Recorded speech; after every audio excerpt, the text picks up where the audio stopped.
আমরা সিলারিগাঁও থেকে বেরিয়ে পড়েছি পরের দিনের লোকেশনে। আর এই পরের দিনের লোকেশনটা আমাদের ছিল এই ঋষিখোলাতে। আর ঋষিখোলার হোমস্টেটা দেখো কত সুন্দর, আর পাশেই কিন্তু ছিল এই ঋষিখোলা নদী।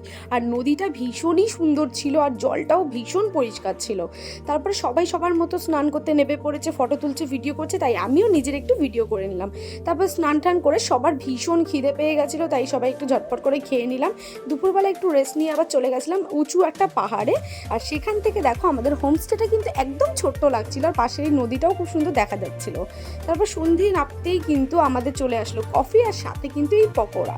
আর এটা খেতে খেতে আমরা এখানে ডিসাইড করছিলাম যে আমাদের বারবিকিউটা কোথায় করবে, বাইরে না ভেতরে। আর এটা হচ্ছে হোমস্টের মালিক আমাদের ভূতের গল্প শোনাচ্ছিল, সবাই খুব মন দিয়ে শুনছিলাম।